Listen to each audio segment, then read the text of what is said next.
ನಿನ್ನ ಮೇಲಿದ್ದರೆ ಅಷ್ಟೇ ಸಾಕು. ಮುಂದೇನ ಸಂಗತಿ ಅನುಜಾಗ್ರಣೆ ಧೀಮಣಿ. ಆಹೋ ಅಕ್ಕ ಸುಧಿಷ್ಠ ಅಮ್ಮ ಕೀಚಕ ಒಡವಿಗೆ ಒಡೆಯನಾದ ಶ್ರೀ ಭೀಮೇಶನ ಅಡಿಗಳಂ ಎಡಬೆಡದ ದೃಢ ಮನದ ನಡೆಯುತ್ತಾ ಬಂದೆನು. ಮಾರ್ಗಾಯಾಸದಿಂದ ನನಗೆ ಆಯಾಸಗೊಂಡಿರುವನು ಸ್ವಲ್ಪ ಜಲವಂತರಿಸಿಕೊಡಿ ಆಗ್ತದೆ. ಮಾರ್ಗದಾಯಸದಿಂದ ಬಾಯಾರಿ ಬಂದಿರಿ, ಜಲವನ್ನು ತರಿಸಿಕೊಡಬೇಕೆ? ತಮ್ಮನೇ ಸ್ವಲ್ಪ ತಾಳು. ಅಮ್ಮಯ್ಯ, ತಮ್ಮನ ದಾಹಗೊಂಡು ಬಂದ್ರೋನು ಸುವರ್ಣ ಪಾತ್ರೆಯ ಜಲವನ್ನು ತೆಗೆದುಕೊಂಡ ಮಾರೆ ಅಮ್ಮಯ್ಯ.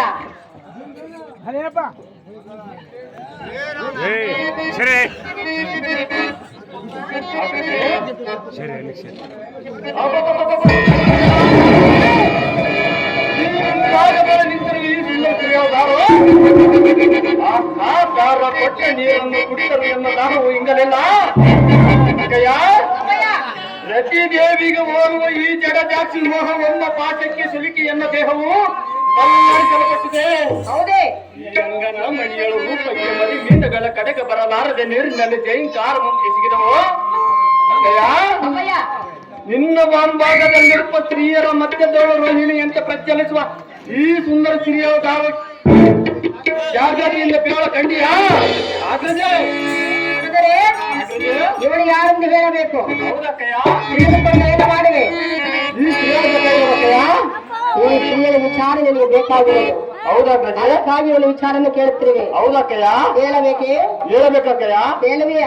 ಚೆನ್ನಾಗಿದ್ದೇವನಕ್ಕಯ್ಯ. ಆಗ್ರಹೇ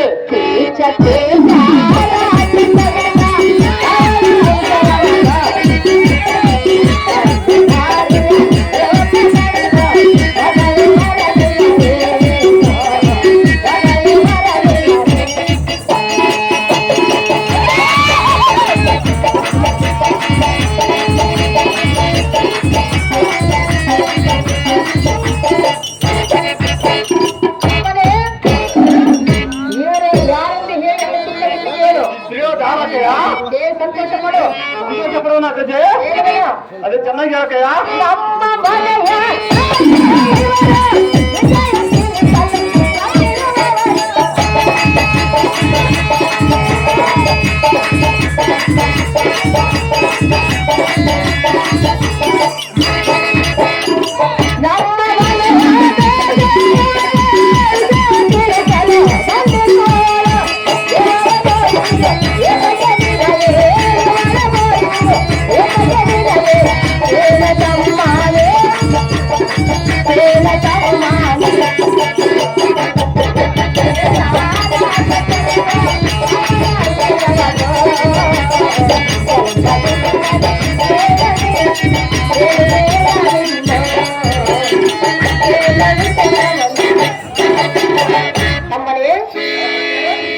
ರಾಣಿಯ ವಾಸವಾದರಿಂದ ರಾಜಾದಿರಾಜರ ಹೆಂಡರ ಬಂದ ಕ್ಷೇಮ ಲಾಭ